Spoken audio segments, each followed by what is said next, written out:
नमस्कार विद्यार्थियों, आ जाइए एक बार और फिर से स्वागत है आपका मेरे चैनल मैथ्स विद एल के तिवारी में। और हम यहाँ पढ़ रहे हैं लगातार 10th क्लास के मैथमेटिक्स। आप पहुंचे हैं हम एक्सरसाइज नंबर 7.2। यहाँ हम इस प्रश्नावली में लगातार कोऑर्डिनेट ज्योमेट्री के बारे में वार्तालाप कर रहे हैं आपसे, निर्देशांक ज्यामिति। और उसका अब हम पार्ट फर्स्ट लेकर आए हैं आपके लिए। 10 सवाल हैं पूरी प्रश्नावली में और 2 पार्टों में इसकी वीडियो अपन अपलोड करेंगे। पहले पार्ट में 1 से 5 प्रश्न और दूसरे पार्ट में 6 से लेकर के 10 प्रश्न। सवाल नंबर पहला क्या है, देखिए। पहला जो सवाल है हमारा वो है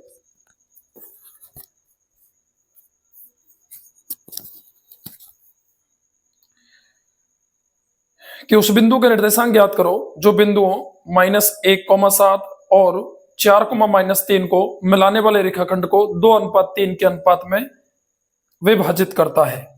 देखिए, एक कोई रेखाखंड है ए बी। इस ए बी रेखाखंड को निर्देशांक दे रखे हैं इसने -1,7। मैंने ये रेखाखंड माना है, ठीक है। ये निर्देशांक -1,7 और ये है 4,-3। ये क्या कह रहा है साहब कि इसको मिलाने वाले को रेखाखंड को कोई बिंदु है जो इसको विभाजन कर रहा है। कितने अनुपात में? 2:3 में। मैं मान लेता हूं अनुपात को कि साहब वो अंत विभाजित कर रहा है इसको, और कितने में? 2:3 में। ये कोई पॉइंट मान लेता हूं मैं P।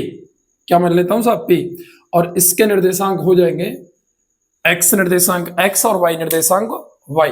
ये मान लिया मैंने, ठीक है साहब। अब देखिए, सवाल ने यही पूछा है कि कोई बिंदु है, उस बिंदु के निर्देशांक ज्ञात करो जो कि इस रेखाखंड को, रेखाखंड कौन सा है आपका? ए बी रेखाखंड, जिसके निर्देशांक मैंने मान लिया -a और b मैंने बिंदु माने हैं, ये दे रखे हैं -1,7 और 4,-3।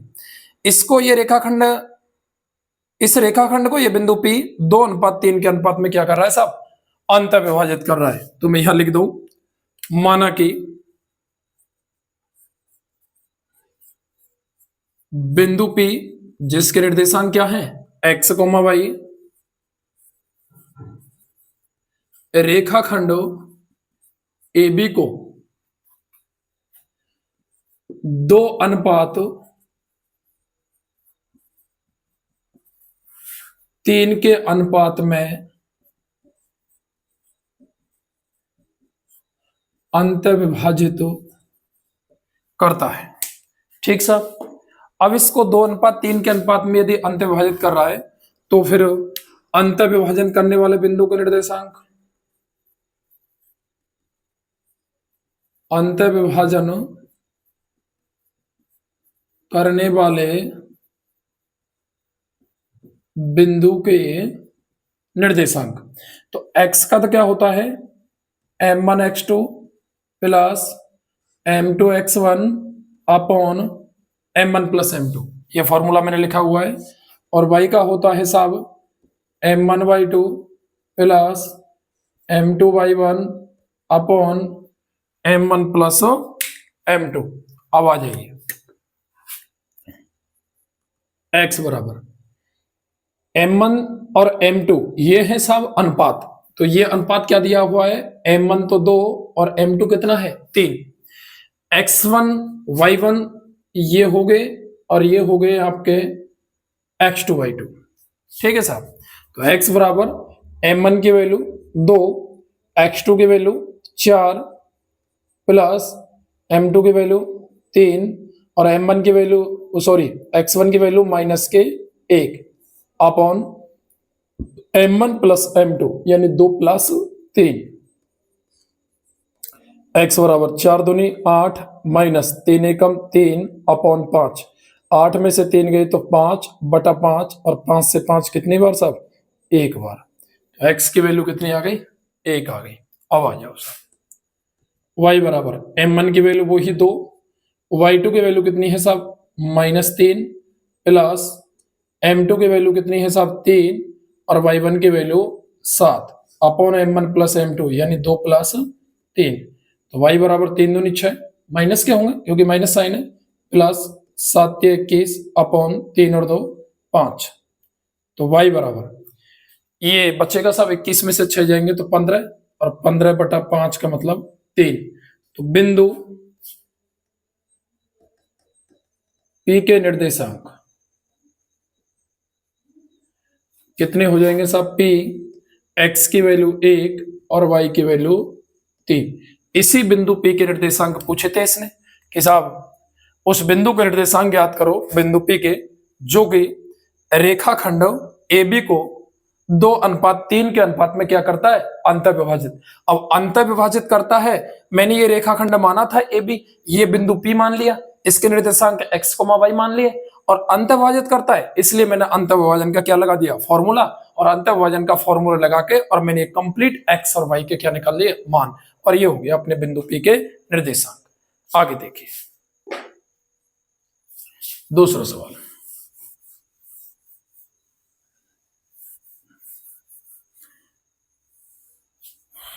दूसरा क्या है साहब, दूसरा सवाल है आपका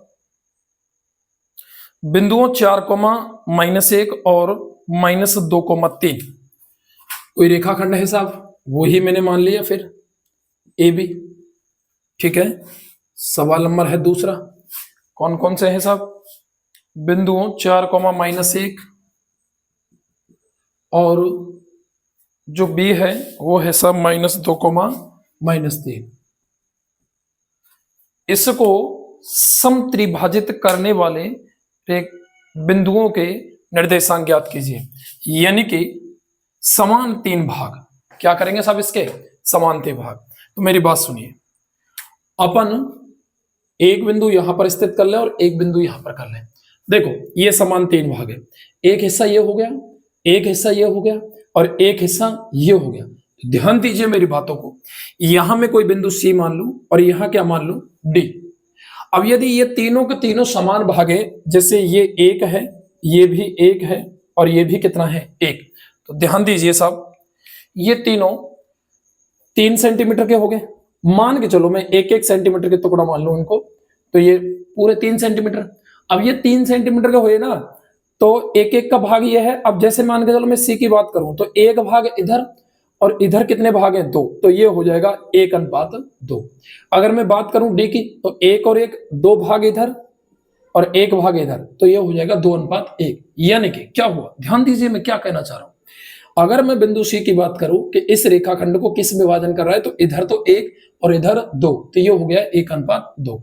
यदि मैं बिंदु D की बात करूं तो इधर कितने भाग 2 भाग और इधर कितना भाग 1 भाग, तो ये हो गया 2:1। बिंदु C रेखाखंड AB को 1:2 में कर रहा है, बिंदु D रेखाखंड AB को 2:1 में कर रहा है। आ जाइए देखिए, तो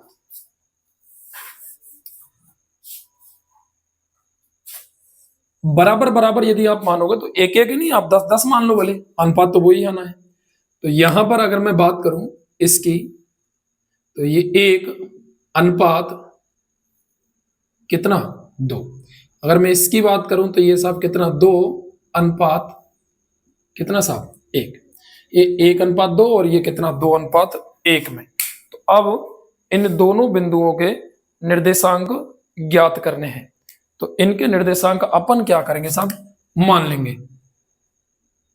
क्या मान लेंगे, देखो ये तो अपन x1 y1 x2 y2 ये यूज करेंगे। इस बिंदु को मैं C ऊपर लिख देता हूं, ठीक है। अब देखिए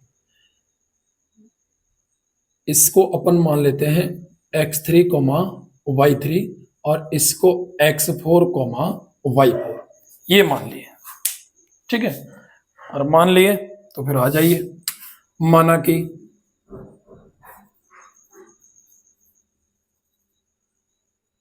रेखाखंड AB को,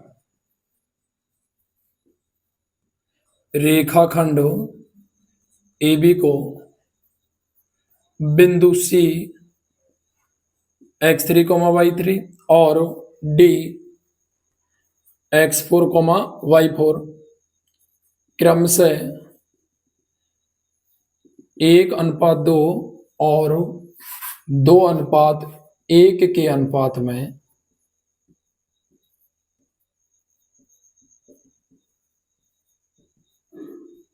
अंतः विभाजित करते हैं। ठीक है साहब। अब जब करते हैं तो फिर देखिए अपन निकालेंगे अंतः विभाजन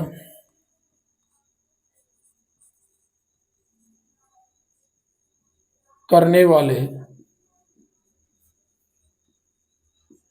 बिंदु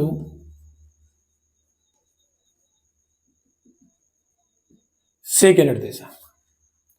देखिए साहब, यहां अपन सूत्र लगाएंगे x बराबर m1x2 plus m2x1 upon m1 plus m2। y का यहां लगाएंगे m1y2 plus m2y1 upon m1 plus m2। तो c के यदि मैं ज्ञात कर रहा हूं तो m1 की वैल्यू 1 है साहब, इधर एक हिस्सा है और इधर कितने हैं 2। तो 1 इंटू, देखो ये हो गए x1 y1 और ये क्या हो गया साहब x2 y2। आगे बात समझ में।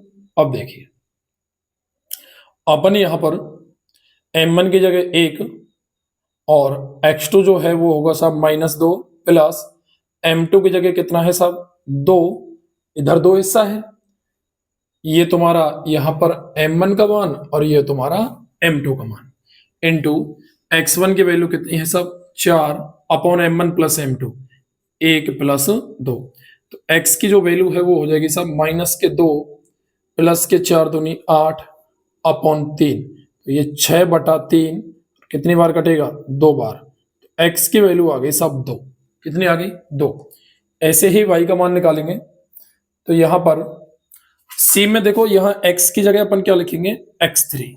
क्या लिखेंगे साहब x3, क्योंकि यहाँ x और y में ये x का मान और ये y का मान, तो x की जगह अपन ने x3 मान रखा है और y की जगह y3 मान रखा है। तो यहाँ भी y3 रखेंगे तो m1 की जगह वही 1, y2 की वैल्यू कितनी है साहब -3 प्लस m2 की वैल्यू 2, y1 की value -1 upon m1 plus m2। तो y3 हो जाएगी -3 और ये -2 अपॉन 3 यानी -5/3। तो y3 की वैल्यू -5/3। ये हो गए किसके निर्देशांक बिंदु C के निर्देशांक। बिंदु C के निर्देशांक क्या हो गए साहब, ये हो गए C 2 इंटू -5/3। अब अपन किसके निर्देशांक निकालेंगे बिंदु D के। किसके निकालेंगे साहब बिंदु D के। अब जब अपन D के निर्देशांक निकालेंगे, अब देखो इसके दो तरीके हैं। एक तो मैं क्या करूं, जैसे अब C के जो ये निर्देशांक हैं ये कितने निकल आए, ये आगे सब 2 और -5/3 ये निकल के आगे। अब बिंदु D BC का मध्य बिंदु है, बोलो है या नहीं। अपन ऐसे भी निकाल सकते हैं ये 2 भाग और ये 1 भाग, अंतर्विभाजन का सूत्र का निकल आएगा। लेकिन यहां मैं दूसरे तरीका कर दूं, चूंकि बिंदु D रेखाखंड BC का, भाई भाग बराबरी तो है एक एक है तीनों, तो ये बीच का हो गया, मध्य बिंदु है। क्या है मध्य बिंदु। अतः मध्य बिंदु के निर्देशांक x बराबर x1 प्लस x2 बटा 2 और y बराबर y1 प्लस y2 बटा 2। देखिए अब x1 y1 और x2 y2 किस प्रकार से करेंगे, ये यहां पर मैं इनको इधर ऊपर कर लेता हूं, क्योंकि देखो नीचे दिखेगा नहीं आपको, यहां से मिटा दूं। x बराबर ये x1 प्लस x2, देखो अब ये तो x1 y1 और ये x2 y2, ये हो गए आपके x1 y1। अब इनको हटाओ क्योंकि हमको इनसे मतलब है। तो x1 कितना है साहब 2 प्लस x2 -2, तो ये प्लस का चिन्ह भी माइनस का अपॉन 2 यानी इसकी वैल्यू क्या आ गई 0। तो यहां पर जो आपका x4 है, x की जगह अपन क्या लिखेंगे x4, क्योंकि यही निर्देशांक ज्ञात कर रहे हैं, तो इसकी 0। y4 क्या है साहब, y4 भी ज्ञात करो। y1 क्या है -5/3 प्लस y2 क्या है -3, तो ये माइनस का अपॉन क्या है 2। तो y4 बराबर 3 9 और 5 14, तो 14/3 नीचे आएगा और 2 नीचे है, ये तो 3 दूनी 6, 2 7 14 और 2 3 6। तो बिंदु डी के निर्देशांक, तो ये हो जाएगा साहब डी 0, -7/3। ये हो गए सी के और ये हो गए डी के। आराम से, कोई दिक्कत नहीं है, बस आप इन दोनों को चाहे अंतर्विभाजन से निकाल सकते थे, ठीक है, लेकिन मैंने क्या किया है कि एक में मध्य बिंदु को लगा दिया और एक कहां से निकाला साहब, अंतर्विभाजन से। अगला देखो सवाल नंबर तीसरा सवाल क्या है, ये कोई स्कूल के खेल कूद के क्रियाकलाप पर आधारित सवाल है। और किस प्रकार से, क्या सवाल है देखिए। ये कह रहा है आपके स्कूल में खेलकूद क्रियाकलाप में आयोजित करने के लिए एक आयताकार किताब निकालिए और सवाल को पढ़िए ढंग से। एक आयताकार मैदान ABCD में चूने से परस्पर 1 मीटर की दूरी पर पंक्तियां बनाई गई हैं। AD के अंदर परस्पर 1 मीटर की दूरी पर 100 गमले हैं, है ना, जैसा कि आकृति में दर्शा गया है। नेहर का दूसरी पंक्ति में AD के 1/4 भाग के बराबर की दूरी दौड़ती है, वहां एक हरा झंडा गाड़ देती है। प्रत्येक 8 पंक्ति में AD के 1/5 भाग के बराबर दूरी दौड़ती है और वहां एक लाल झंडा गाड़ देती है। दोनों झंडों के बीच की दूरी क्या है। यदि रश्मि को एक नीला झंडा इन दोनों झंडों को बीच के गाड़ना हो, यानी आधी दूरी में, तो उसे अपना झंडा कहाँ गाड़ना चाहिए। मेरी बात सुनिए, मैं बना लेता हूं यहां पर।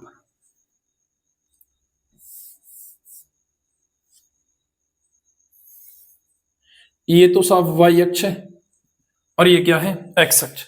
इस प्रकार का एक डायग्राम बना हुआ है आपके सवाल, आपकी किताब में। तो यहां पर ये तो बिंदु A दे रखा है यहां पर इसने, ठीक है। ये बिंदु क्या दे रखा है सब B, और यहां पर इसने पंक्ति बनाई हुई है 1 2 3 4 5 6 7 8 9 10 इस प्रकार से, ठीक है। और ये ऊपर तक ही बनी हुई थी, तो मैं y को लगभग यही कर देता हूं, ठीक है। ये हो गई आपकी। अब देखिए, मैं इसको खींच देता हूं कंप्लीट। ये बिंदु इसका टॉप बिंदु है जो D लिख दिया मैंने यहां पर।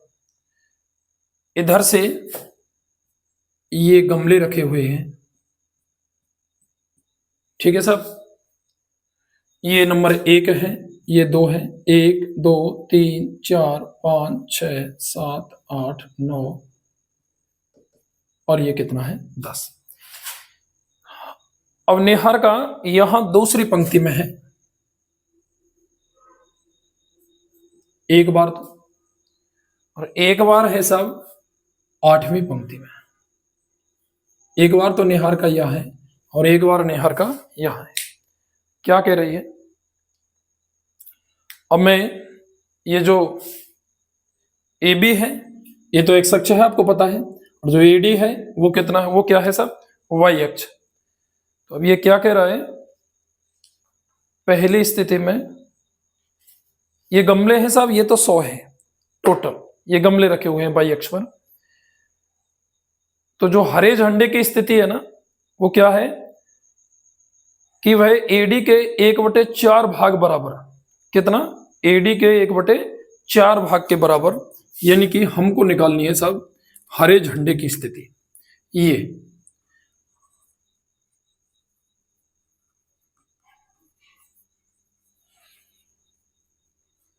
और ढंग से पढ़ना सवाल को। क्या कह रहा है, हरे झंडे की जो स्थिति है वो ये है कि नेहार का द्वारा तय की गई दूरी अब निहार का द्वारा जो तय की गई दूरी है वो कितनी है, वो एडी के 1/4 भाग के बराबर है।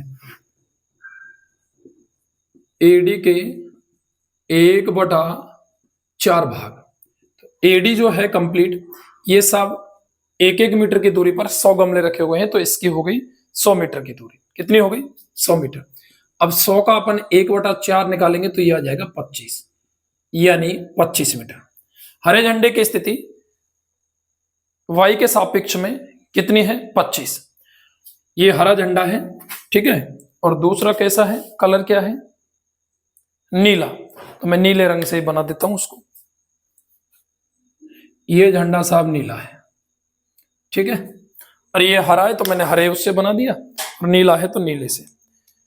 तो अब ये एक्स अक्ष है, दूसरी पंक्ति में है यहां पर, और यहां पर कंप्लीट इसका मान कितना निकला? 25।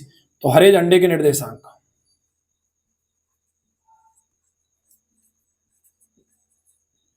हरे झंडे के निर्देशांक, इसको मैं क्या मान लेता हूं साहब? P मान लो। ये हो जाएगी एक्स अक्ष पर तो 2 और वाई अक्ष पर कितना है साहब? 25 है। कितना है? 25 है। अब आ जाओ, अब अपन निकालेंगे नीले झंडे की स्थिति। नीले झंडे की स्थिति, नीले झंडे की स्थिति क्या है सर? नीले झंडे की स्थिति यह है कि प्रीत 8वीं पंक्ति में एडी के 1/5 भाग के बराबर, यानी पंक्ति तो ये 8वीं है, एक्स की वैल्यू तो 8 हो गई, फिक्स है भाई। यदि मैं नीले झंडे के निर्देशांक ज्ञात करूं,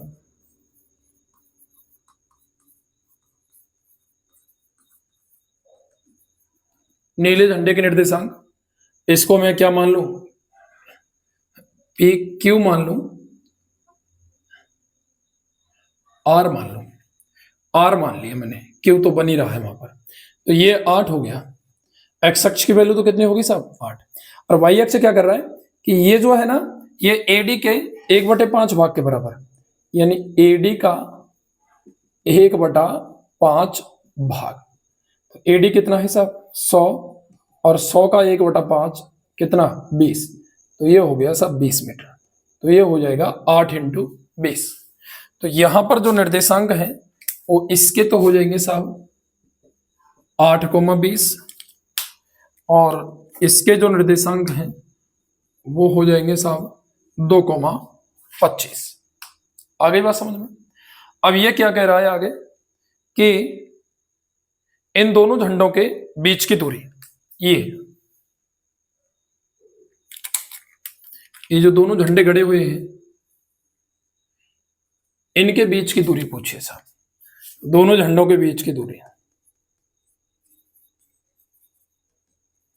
दोनों झंडों के बीच की दूरी, बीच की दूरी का वही सूत्र, √(x2 - x1) का होल स्क्वायर और y2 - y1 का होल स्क्वायर। देखिए ये तो x1 y1 और ये x2 y2, तो बीच की दूरी यानी PR, ये हो जाएगी आपकी x2 8 - x1 2 इसका वर्ग, y2 20 - y1 25 इसका वर्ग।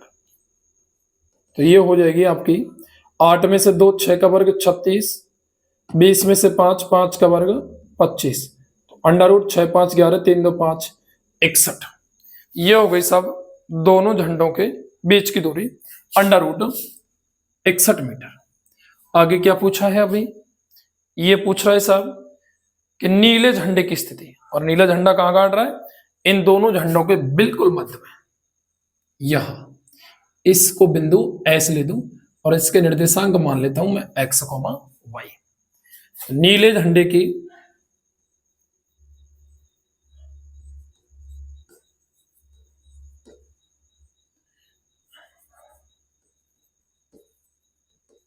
नीले झंडे की स्थिति क्या होगी साहब? वो हो गई PR रेखाखंड के मध्य बिंदु S जो है वो हो जाएगी बिंदु S के निर्देशांक। बिंदु एस के निर्देशांक, और बिंदु एस इसका क्या है, मध्य बिंदु, क्योंकि एस पी क्यू का मध्य बिंदु है, और मध्य बिंदु के निर्देशांक तो x बराबर x1 प्लस x2 बटा 2 और y बराबर y1 प्लस y2 बटा 2। तो x बराबर x1 प्लस x2 यानी 2 प्लस 8 बटा 2 यानी 10 बटा 2। तो इसकी तो वैल्यू कितनी आ गई, 5। और y बराबर 25 प्लस 20 बटा 2 यानी 45 बटा 2। इसके निर्देशांक आ जाएंगे एस 5, 45 बटा 2। ये किसके निर्देशांक है, ये है साहब नीले झंडे के निर्देशांक।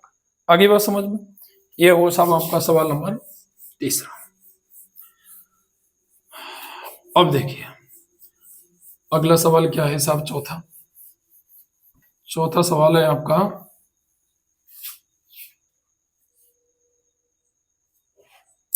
ये बिंदुओं -3, 10 और 6, -8 को जोड़ने वाले रेखाखंड को बिंदु -1, 6 किस अनुपात में विभाजित करता है।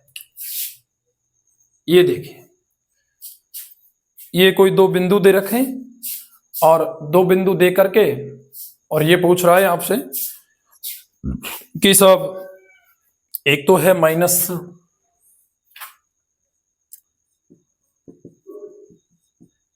10 और दूसरा है 6, -8।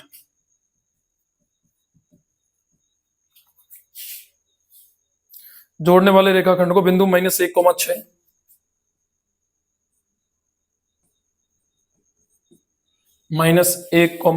6 किस अनुपात में विभाजित करता है। देखिए साहब, ये इस बिंदु के निर्देशांक दिए हुए हैं सी के, आगे बात समझ में, -1, 6 है और बिंदु बी के निर्देशांक भी है, बिंदु ए के निर्देशांक है। आपसे पूछना क्या चाह रहा है, पूछना यह चाह रहा है साथियों कि साहब ये जो बिंदु सी है ना, ये इस रेखाखंड को कौन से अनुपात में विभाजित कर रहा है। यहां 2:1, 4:5, 6:7, जो भी अनुपात पूछा है। तो मेरी बात सुनो, जब भी इस प्रकार का आपको सवाल आए तो आप किस प्रकार से करेंगे, जैसे ये अनुपात पूछे कि रेखाखंड ए बी को ये सी किस अनुपात में कर रहा है, तो हम एक कोई निश्चित राशि मानेंगे, चर राशि, के मानू, लेमड़ा मानू, आयोटा मानू, एम मानू, आर मानू, कुछ भी मानू, लेकिन एक निश्चित राशि मानेंगे। जैसे मान के चलो मैंने इसको के अनुपात 1 मान लिया, ठीक है। आप बोलोगे साहब इसको 1 अनुपात के क्यों नहीं मान सकते, ये यदि प्रश्न है आपके दिमाग में, सोचो गलती से के का मान आ गया सब 2/3, कितना आ गया 2/3 या 5/6, ऐसा कोई मान आ गया, तो अपन बटे को अनुपात में किस प्रकार पढ़ेंगे, 2:3 ऐसे पढ़ेंगे। इसको भी क्या पढ़ेंगे, 5:6। बोलो पढ़ेंगे नहीं पढ़ेंगे। तो मैं के की जगह जैसे यहां 2/3 रख दूं तो फिर भी ये क्या आना है, 2:3। बोलो आना है नहीं आना। यदि मैं यहाँ के की जगह 5/6 रख दूं तो फिर भी ये क्या आना है, 5:6। लेकिन मैं यहां यदि 2/3 रख दूं तो सब अनर्थ हो जाएगा, ये 3:2 होगा। इसलिए पहले एक कोई ऐसी राशि जो चर हो और पीछे अपनी अचर राशि एक इकाई के रूप में अपन मान सकते हैं, क्योंकि एक का गुणा करने पर कोई फर्क नहीं पड़ता। गुणनफल में एक जो राशि होती है उसका कोई फर्क नहीं पड़ता। ये आपने छोटी क्लासों में संवृत नियम, है ना, क्रम विनिमय, ऐसे गुणधर्म पढ़े होंगे कक्षा 8वीं में। तो आपने गुणनफल के नियम में जो एक है इसका कोई फर्क नहीं पड़ता। तो देखिए, तो मान लेते हैं अपन, माना बिंदु सी -1, 6 रेखाखंड ए बी को के अनुपात 1 के अनुपात में अंतः विभाजित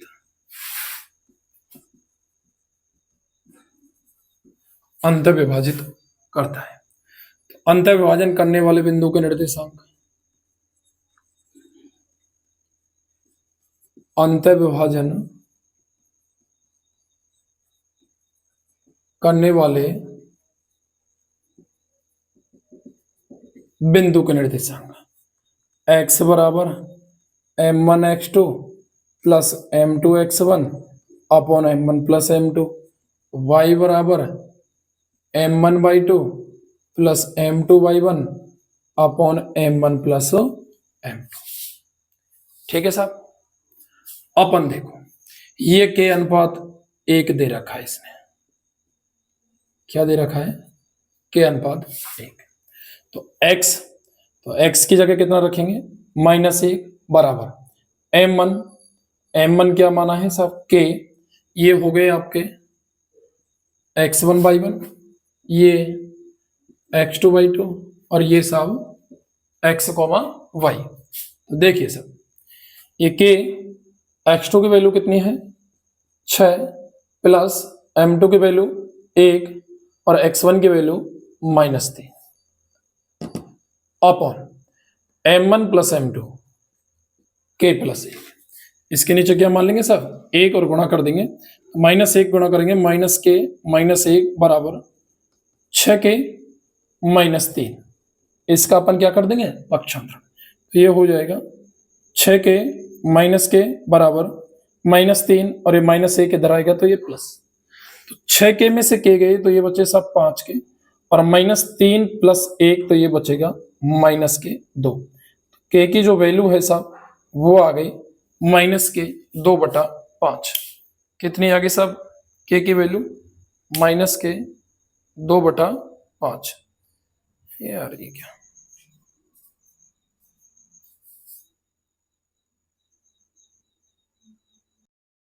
इसका अपन पक्षांतरण कर देंगे तो ये हो जाएगा, देखो माइनस के, ये 6 के इधर आएगा तो ये माइनस का बराबर -3 और ये -1 उधर आएगा तो ये किसका हो जाएगा सब, प्लस का।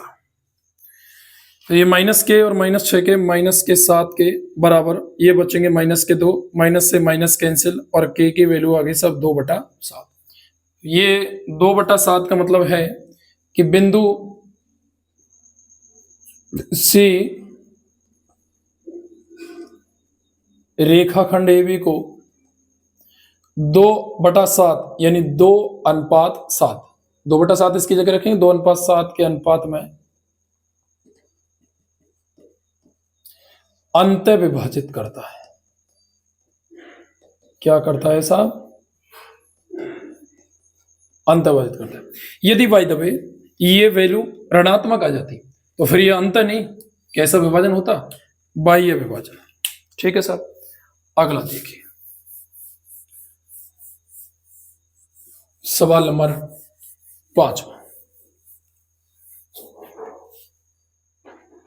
5वां सवाल है, वह अनुपात ज्ञात करो जिसमें बिंदुओं ए बी को मिलाने वाला रेखाखंड एक्स अक्ष से विभाजित होता है। बहुत शानदार सवाल। जहां भी ये आ जाए ना कि विभाजन एक्स अक्ष या वाई अक्ष द्वारा हो रहा है तो समझ लीजिए सवाल में काफी दम है। तो ये रेखाखंड ए बी है, इसके निर्देशांक -1, और बी के हैं -4,5। क्या कह रहा है साहब, ये कह रहा है कि वह अनुपात ज्ञात करो जिसमें बिंदुओं ए बी को मिलाने वाला रेखाखंड एक्स अक्ष से विभाजित होता है। ये जो रेखाखंड है एक्स अक्ष, इसको अपन मान लेते हैं सी, एक्स अक्ष से विभाजित हो रहा है इसलिए y का मान 0 होगा। अनुपात में मान लेते हैं अपन के अनुपात 1। तो ध्यान दीजिए सब, सवाल क्या था, सवाल था कि ऐसा अनुपात ज्ञात करो जो कि रेखाखंड AB को कोई बिंदु x अक्ष द्वारा विभाजित करता है।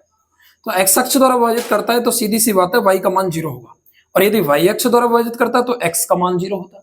तो ये हो गया बिंदु C जिसके निर्देशांक x, 0 हो गए। फाइनली विभाजन बिंदु मान लिया मैंने k अनुपात 1, ये जो अनुपात है वो मान लिया k अनुपात 1। तो यहां लिखेंगे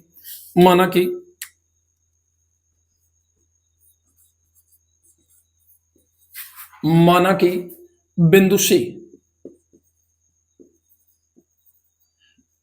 रेखाखंड AB को के अनुपात 1 के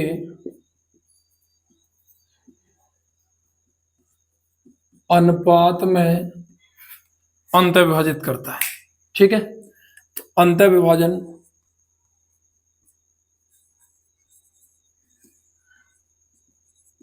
करने वाले बिंदु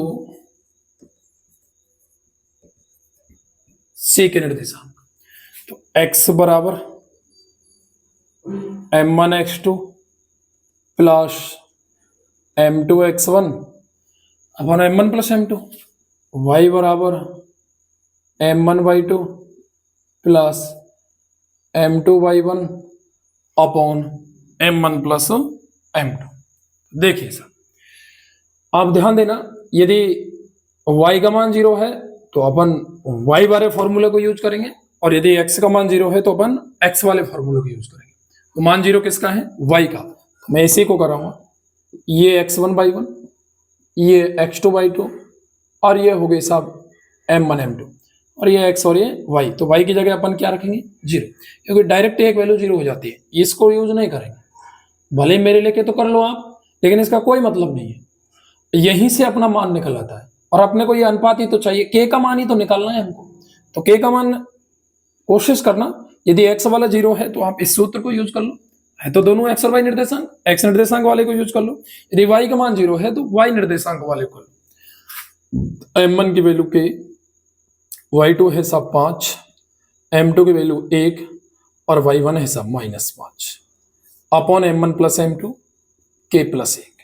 ये तो 0 में गया, ये बचा सब 5 के -5 बराबर 0। तो 5 के बराबर ये उधर जाएगा तो 5 पक्षांतरण होगा, तो 5 से 5 एक बार, तो k की वैल्यू क्या आ गई? 1। तो बिंदु C रेखाखंड AB को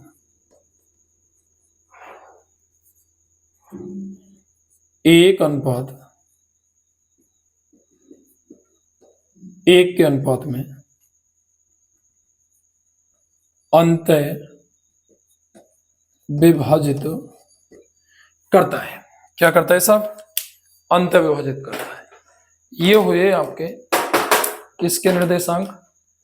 बिंदु C के अनुपात 1:1। आई होप कि आपके समझ में अच्छी प्रकार से आ रही होगी, जो मैं समझाने की कोशिश कर रहा हूं आपको ठीक ढंग से।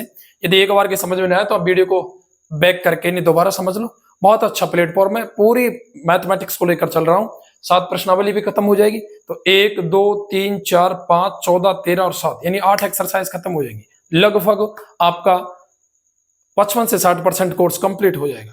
आगामी मात्र 1 से 1.5 महीने में आपकी किताब फिनिश हो जाएगी। उसके बाद में अपन टेस्ट पेपर लेकर आएंगे। तो बने रहिए मेरे साथ। यूट्यूब चैनल को सब्सक्राइब करो मेरे को, और वीडियो को लाइक करें, शेयर करें, और बेल आइकन के बटन को दबाना बिल्कुल ना भूलें। धन्यवाद साथियों। जय हिंद, जय भारत।